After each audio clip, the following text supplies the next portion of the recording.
Good morning again. I'm not looking forward to this sermon because I'm so good at it. Not good at the second word, the first word, conflict. But I was thinking about the relationships that we have in life, and many of these relationships come with difficult words in the relationship. I was thinking back to, junior high and high school where you have that crush on that person. And as a guy, back when I was a kid, it's changed now, but, it was the guy's responsibility to ask the girl out on a date, right? And so you'd kind of have your eye on somebody and you'd think, okay, I want to ask them out. But just to get those words out of your mouths were some of the most difficult words to utter, those 6 words, will you go out with me? And you're going into that and your hands are sweaty and your pits are sweaty and your mouth is dry and you just, And what's so amazing about finally getting those words out is there a couple of things can happen, right? There's only really 2 options. The first option is they say yes and you're overjoyed and elated and you're like, woo, we're going to go on a date. It's going to be amazing. Or they tell you no, which happened to me frequently, and you're heartbroken and you cry and you get over it and you're finally able to move on. Has anybody else had that experience where you threw it out there, they shut you down, and you're able to finally stop pining away for them and move on? But those can be 6 difficult words. Or what about when you start dating that person and you've been dating for a little bit and you're ready to say those 3 little words? You know it, you're feeling it, but in that moment, your palms are sweaty, your mouth is dry, and your heart is just racing because you don't know. Will they say it back? Will they act like they didn't hear it? Will they say thank you when you utter those 3 little words, I love you? Or the words that I hate to have to come out of my mouth, but the older I get, it seems they come out more and more, because this requires me to admit I can't do it all, that as much as I want to be Superman, I'm not. And even here in the office, occasionally I have to look at my coworkers and I have to utter these words that just like stick a knife in my chest and turn, will you help me? We don't like to say that, do we? It's hard. But I did a little Google search before the message and I thought, what are the hardest words to say? And it's none of these, even though these can be challenging, but there's 2 little words that pop up on the top of the list. I'm sorry. Oh, so you have trouble saying it too. What is it about that? What is it that makes those 2 little words so difficult? And then there's 3 words that are on the other side that I also think are challenging to say. I forgive you. It's interesting because in our relationships, we know that we need these words. We know that these need to be words that we freely give because in the world we live, we're constantly dealing with relationships that aren't quite right. Maybe it's something I've said, which is likely. I suffer from foot and mouth disease. Anybody else suffer from that? Yep, amen. God bless us. Sometimes something comes out of our mouth and we just need you to know that's the first time we're hearing it or thinking about it too.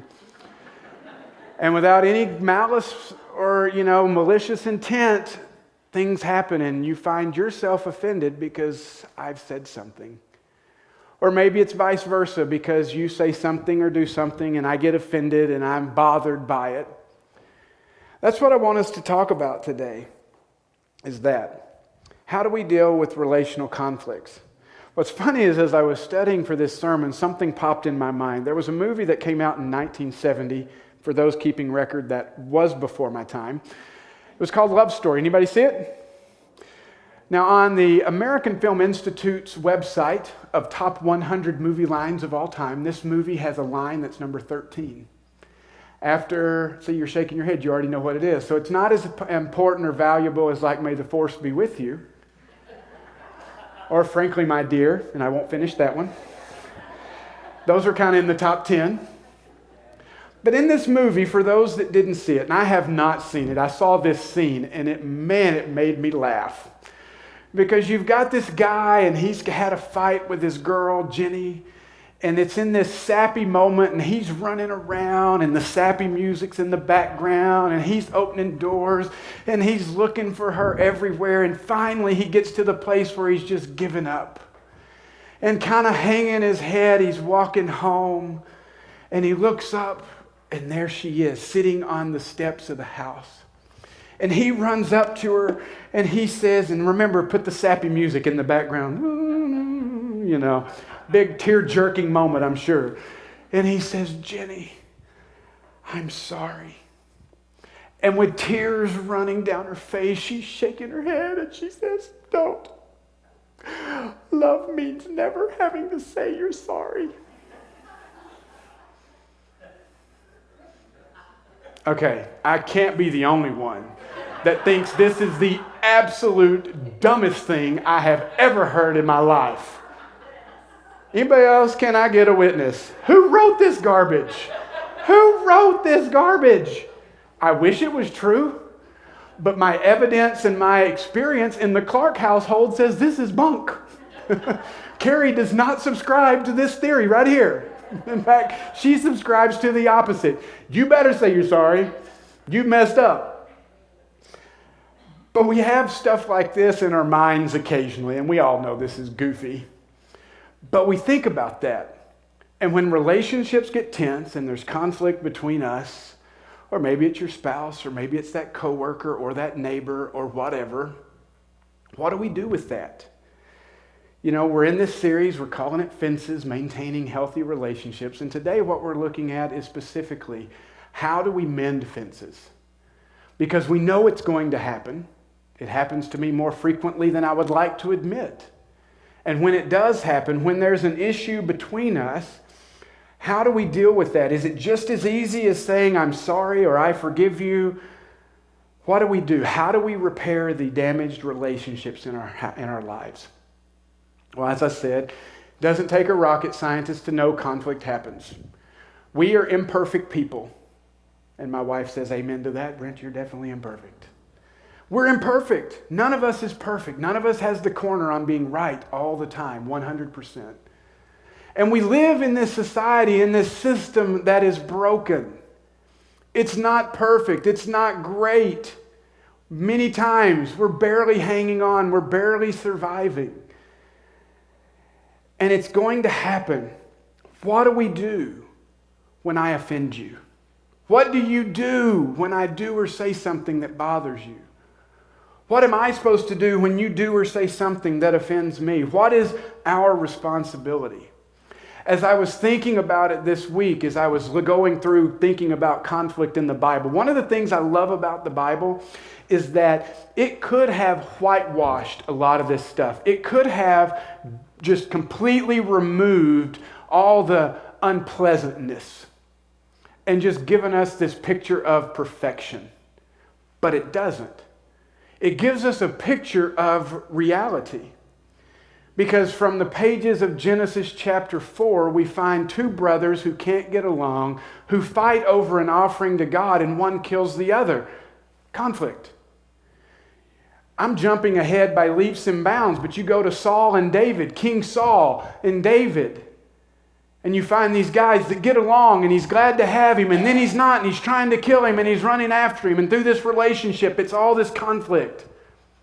Jump to the New Testament. Even the 12 guys that stayed closest to Jesus through his ministry. You know what they had? Conflict. Walking down the road one day, these two guys are like, no, you're not sitting next to Jesus. I'm sitting next to Jesus. And they're like, who do you think you are? You're no better than me. I'm sitting next to him. I mean, come on, they're with Jesus and they're having this problem. Talk about the early church.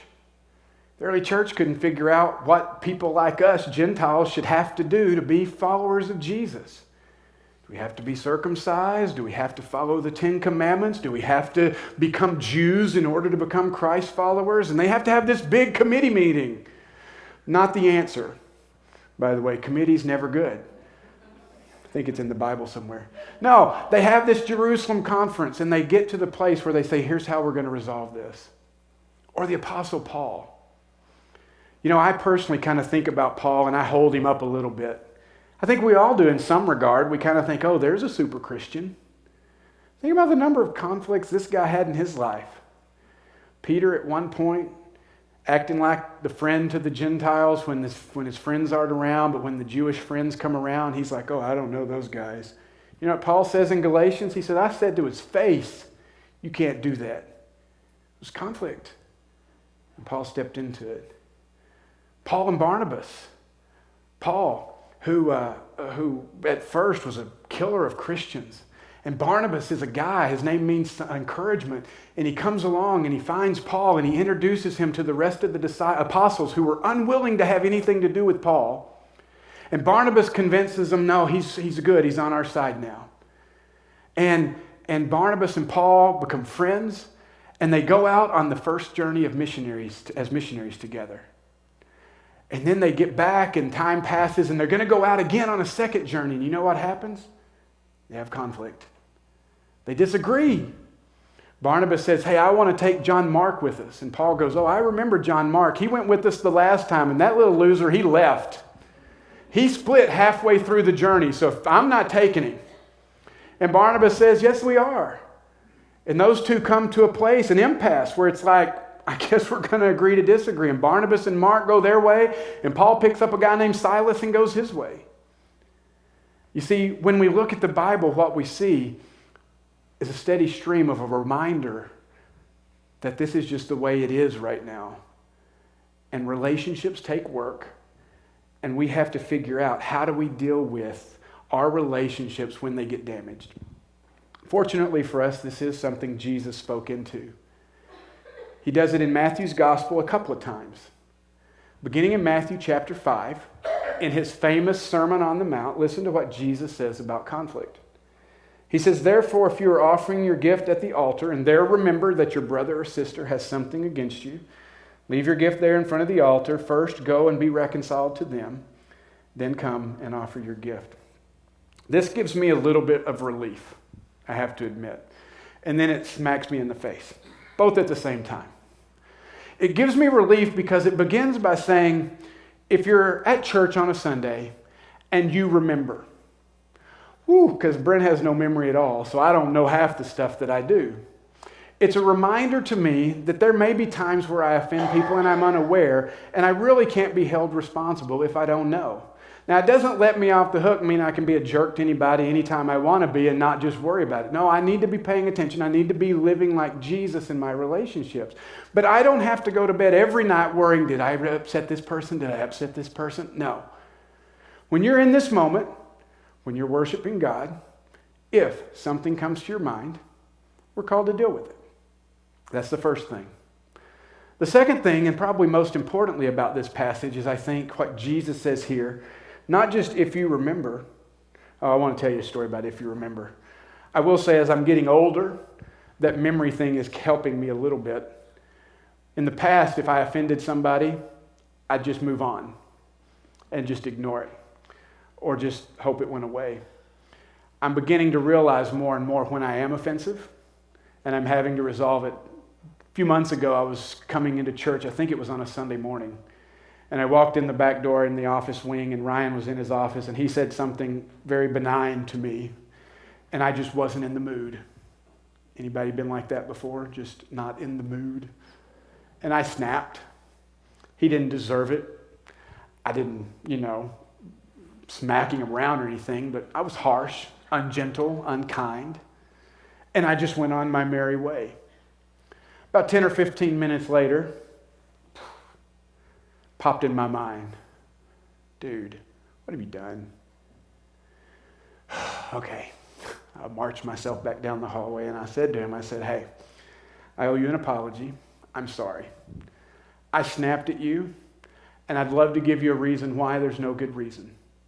I said, if you want to know, honestly, I just feel on edge today. I don't know why. Today I'm just edgy. On edge, just how I woke up. Anybody else wake up that way sometimes?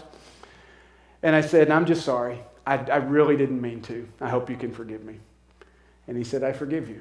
And we were able to move on.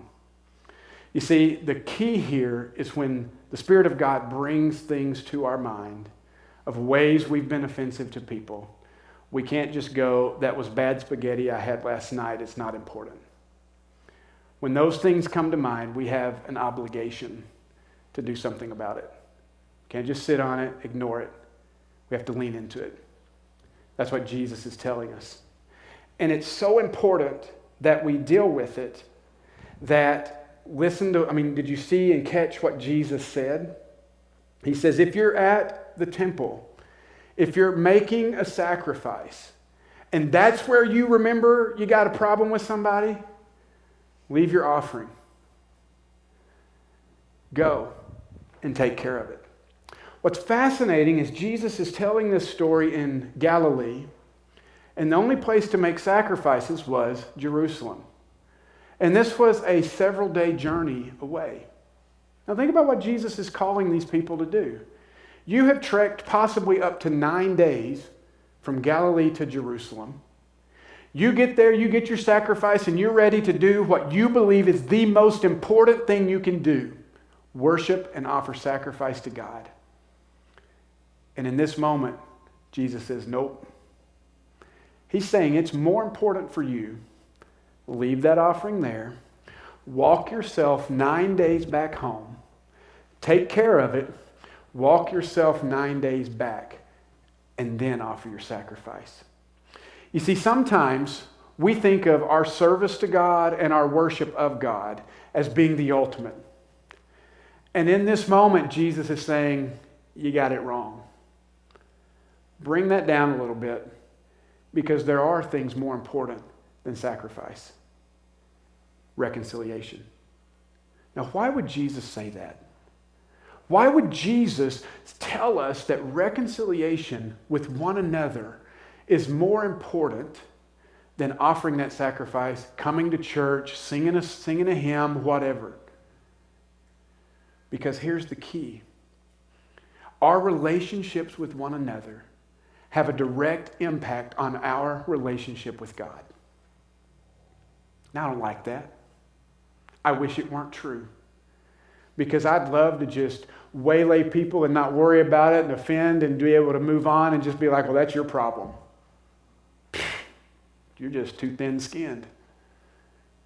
But Jesus here is saying it's not this way. This isn't how it works. You see, I think Western Christianity has done a horrible, horrible disservice in bringing Christianity to a place of individualism. Well, it's my faith. Wrong. It's never just your faith. You may come to Jesus individually, but when you do, you join a family. And how you interact with that family directly influences and impacts your relationship with the Father. And if we have unsettled accounts here, then we've got an unsettled account here. I don't like that. I want to be able to just move beyond it. And Jesus says, but you can't. It is more important for you to reconcile with your brothers and sisters than it is for you to come to church and worship on Sunday, or serve in the nursery, or give your offerings, or anything else we could fill in the blank with. It is more important to reconcile. As I said, I don't like that, but that's the way it is. A little later in Matthew's gospel, he gives us the other side of this, because Matthew 5 is if we've done something to somebody, and you remember, and you go to them and you try to fix it, correct it. Matthew 18, Jesus kind of talks about the other side of this, and basically he says what happens when somebody offends you or sins against you. Listen to what he says here. He says, if your brother or sister sins, go and point out their fault, just between the two of you, and if they listen, you've won them over. Now, why do I bring that up? Because I think it's critical that we understand that it doesn't matter if you are the offender or the offendee, that if you follow Jesus Christ, each and every one of us has a responsibility to be a person of reconciliation. It doesn't matter what end of this you're on. Both of these times, Jesus says, if you have been offended, you go. If you've done the offending, you go. Nowhere for those of us who follow Jesus, do we get to just say, well, I'm just going to sit right here, and if they want to make it right, they can come see me. That's not how it works. Jesus does not give us that out. And I don't like him for it.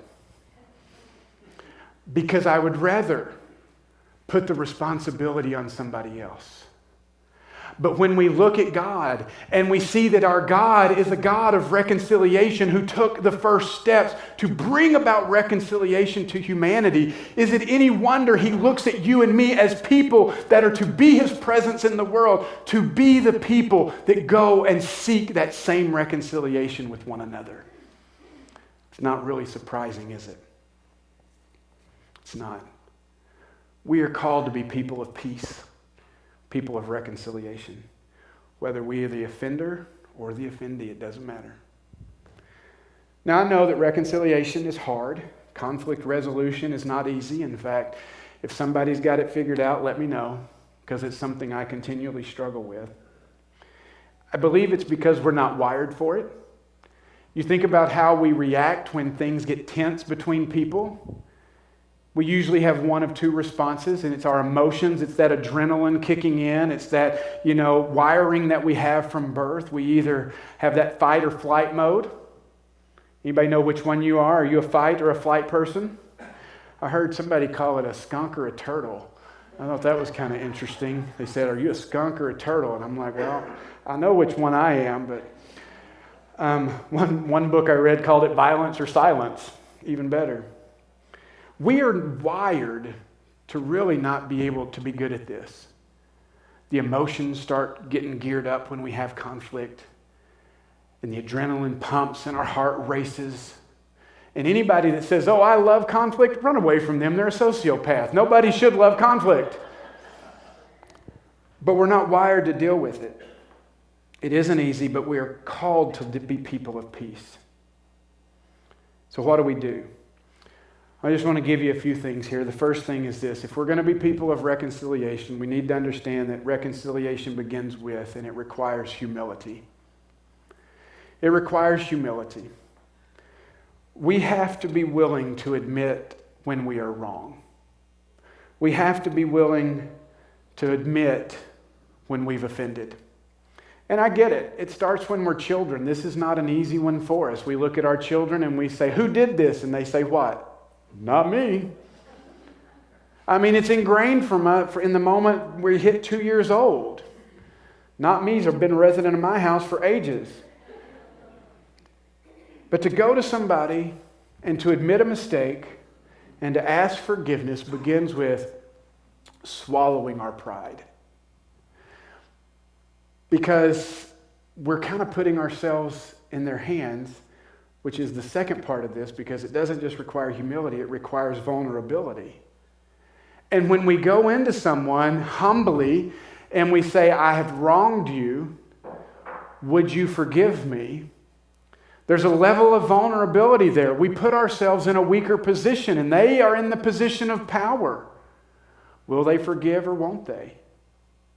And I understand, it's easy for me when something happens to look at a situation and go, yeah, but you know what? If we're dividing up this pie, the bigger piece isn't mine.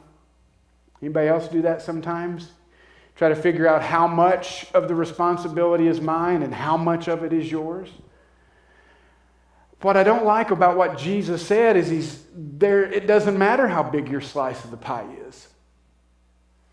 If you can look at somebody else and think they're 99% wrong, we're still called to own our 1%.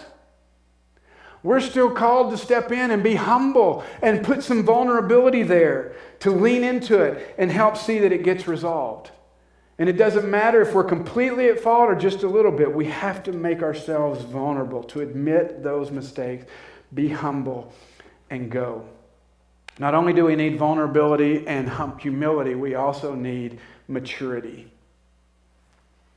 Again, think to your children when they do something wrong. I didn't, not me. And if you keep pressing it, what do? It's not me. Wouldn't that be nice if as adults we could respond that way? No, I'm not going to do it. I got a toddler right now. He loves to throw himself on the floor, and I'm a terrible parent because he's boo, and I'm just, that's funny. You know, what are you going to do? You look like a fool throwing yourself on the floor. But how many times do we act that way when it comes to dealing with conflict? I'm not going to them.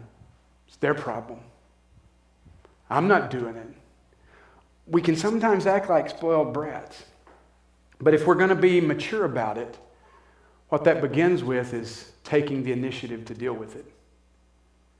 Taking the initiative to get it resolved. Have you ever heard the saying, time heals all wounds? Let's lump that with that last one. Love means never having to say you're sorry. Time doesn't heal all wounds. Time allows a festering sore underneath the skin to grow and eventually to kill you. And maturity says, I don't care if I was totally responsible or not responsible at all. If you and I got a problem, I'm going to go to you. Not meanly, not harshly, not hatefully, but in love, I'm going to step out and I'm going to approach it because I want this to be dealt with. Which leads to the next part of being mature. When we take the initiative, it means we have to stop talking to everybody else about the problem and we have to face the problem head on.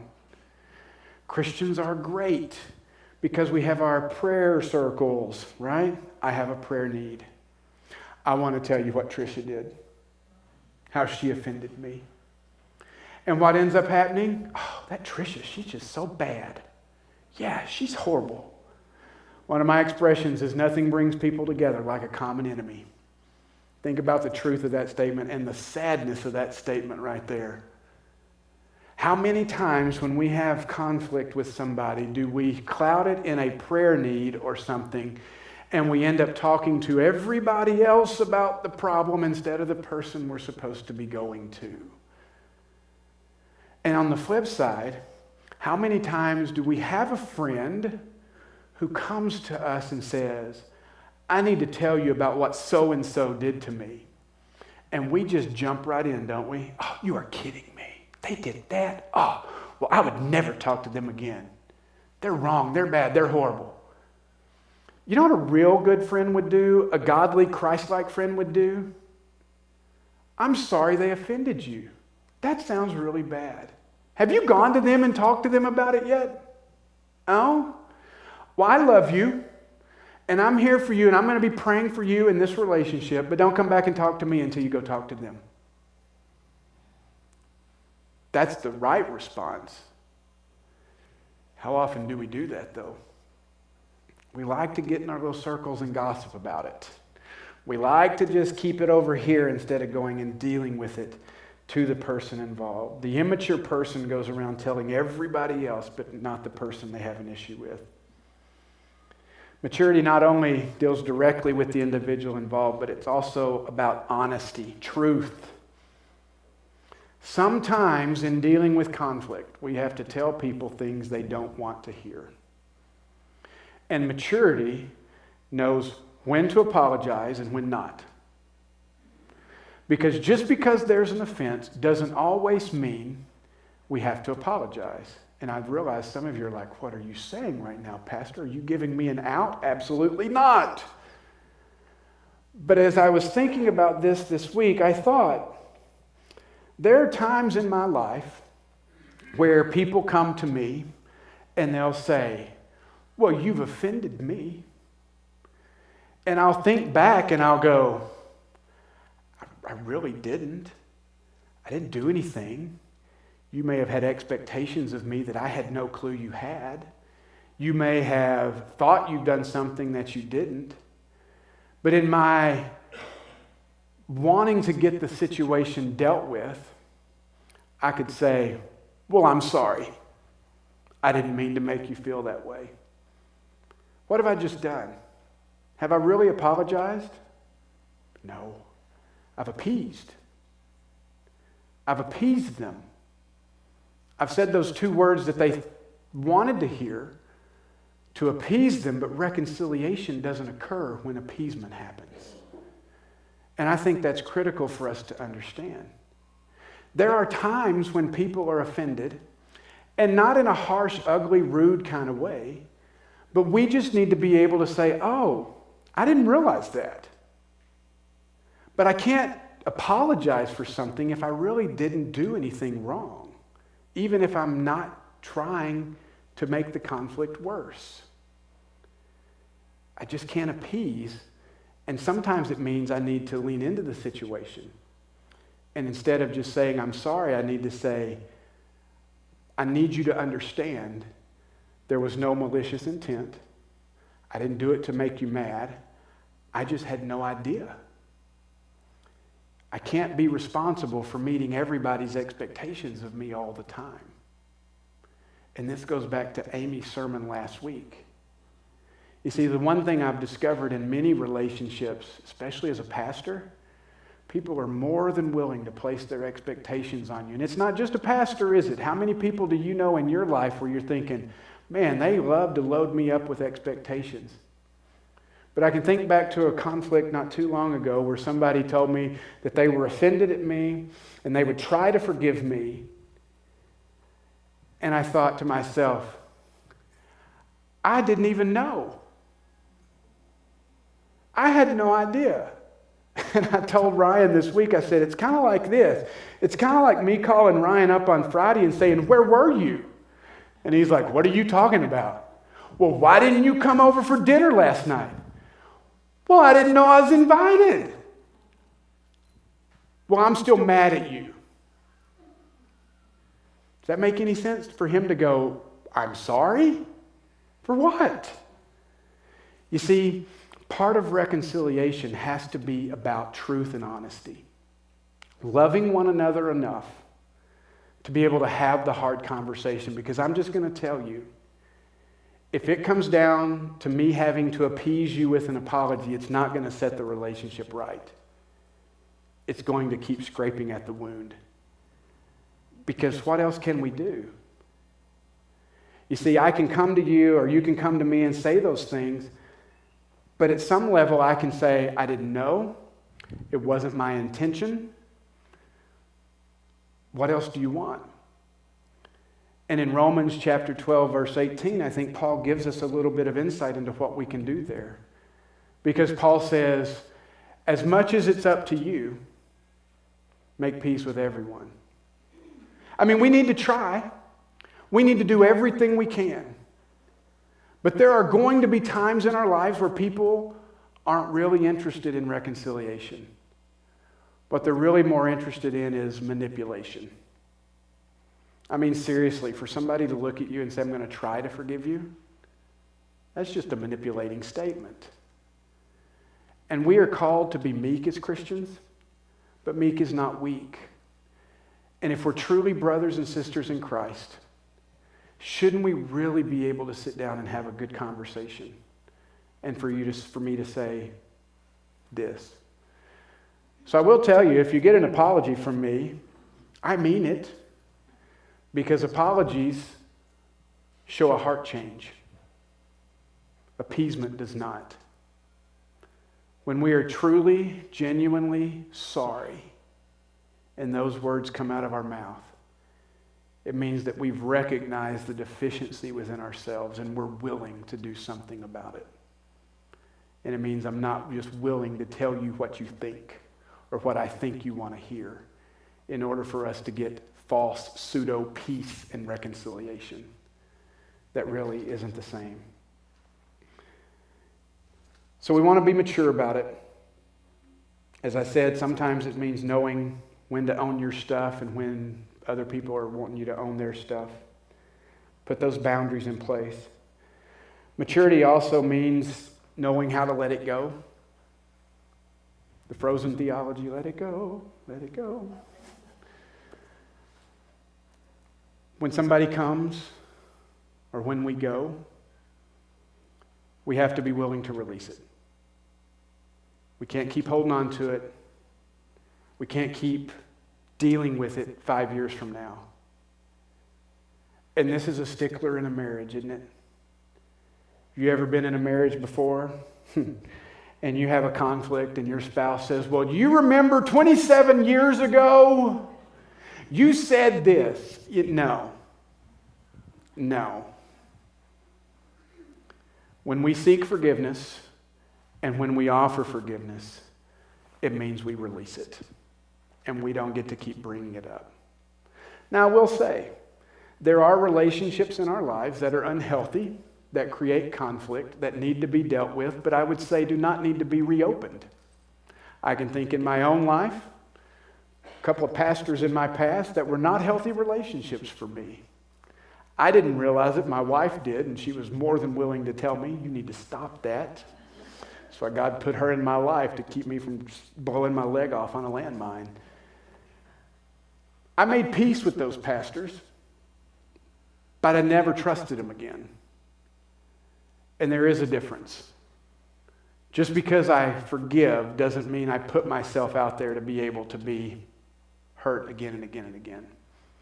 And that's what maturity is as well. Last thing about maturity is this as well. Maturity means knowing when to get offended at all. Ryan and I were talking this week, and we were talking about some people here in this church. And he said, you know so-and-so? I'm like, yeah.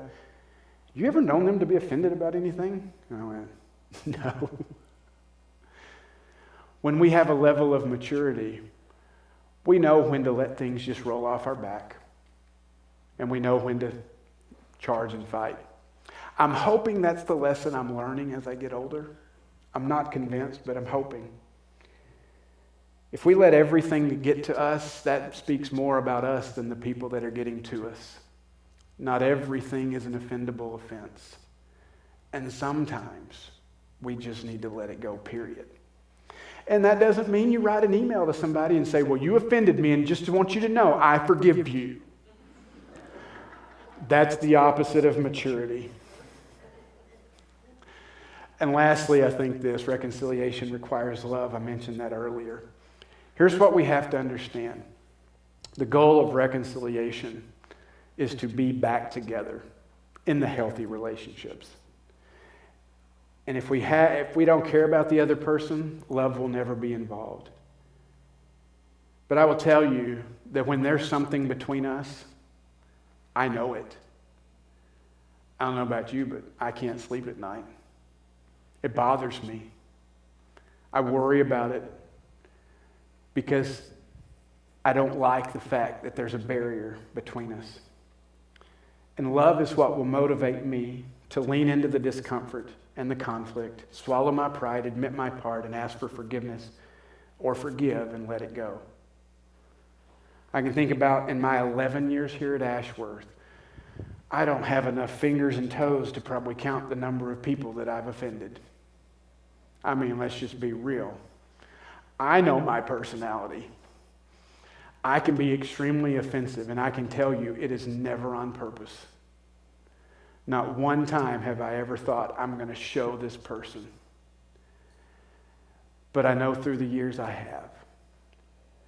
And through that, sometimes it required me to reach out and say, hey, let's talk.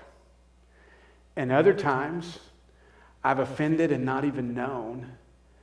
And by the grace of God, many of you have chosen to forgive, not tell me about it, and just move on. And for that, I'm very grateful. Because ultimately, I think what we're looking for is how do we live together in unity? Jesus really was big on unity. He looked at his church, his people, and he said, you know how the world's going to know you follow me? Your love for one another. And when the world looks in at many Christians today and all they see is backbiting and infighting and pettiness and blah, blah, blah, you know what they don't see? Jesus. They see our pettiness and our infighting. And instead of him being magnified, they see something and they go, I'm not interested in that at all.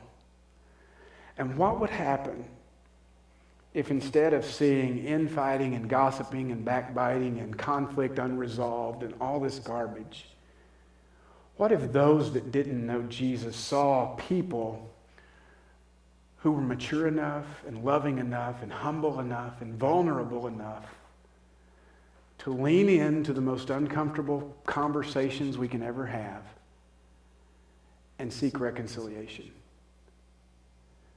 I think when we do that, people go, what just happened? Because, we live in a culture and a society that says, let's just write people off. You've offended me. I'm mad at you. Get out of my face. And the political climate just exacerbates it horribly. I hate it. I hate it. Because we think people are disposable. And in Matthew 5, when Jesus says, if you remember your brother or sister has something against you, what he's talking about is the people in this room. The people that you have relationship with. Are you good with them? Because if you're not good with them, it means you're not also good with God. I quoted Romans 12 earlier. Let me say it again. If it is possible, as far as it depends on you, live at peace with everyone. I'm flipping to the end because our time is done. I have one more passage I want to read to you. Apostle Paul in Colossians chapter 3. He makes this statement. He says, therefore, as God's chosen people, holy and dearly loved, clothe yourselves with compassion, kindness, humility, gentleness, and patience. It's a great list, isn't it? Listen to that list again. Clothe yourself with compassion, kindness, humility, gentleness, and patience. And even right there, if Paul didn't say anything else, we should stop and go, you know what? If I have those things on, there's going to be really little room for conflict. I'm going to be a reconciler. But he continues on because then he says, bear with each other and forgive one another. Now, why would Paul say that? Because evidently Brent went to one of Paul's churches. And he knew that Brent was going to get on somebody's nerves. And Brent was going to shoot off at the mouth sometime, and 15 people were going to go, well, good grief, I can't believe he just said that. I'm offended. And Paul says, look, bear with each other. Forgive one another. This is important. And then he finishes it up with this. Forgive as the Lord forgave you. And I think to myself when I read that, I think, you know what? What is it that you could do to me that is any greater offense than what I've done to Jesus in my life? I've been the most offensive at times, the most difficult, the rudest to Jesus before I came to faith and even sometimes after. And if Jesus is big enough and on the cross he can stretch out his arms and he can look at the crowd and say, Father, forgive them, what in the world could you ever do to me where I couldn't do the same for you and say, forgiven, and vice versa?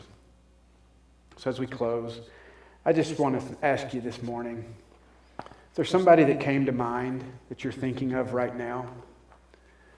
That when you think about relationships in your life, you think, oh, I need to deal with that. Jesus tells us that our relationships with one another are more important than you standing up and singing this next song with all your heart. Because if you let that offense go unresolved, it will have an impact on your relationship with God. We've got to be willing to squeeze out the infection. Is it uncomfortable? Absolutely. But I can look around this room and I see some faces of people that in the past I've had conflict with. Yep, in this room right here today. I know, amazing, isn't it? And I think had we not leaned into that, had we not talked about it, we'd still be dealing with it. But you know what now? They're some of my closest friends and biggest supporters here at Ashworth. And it's all because we both decided to be reconcilers. Would you stand with me as we pray?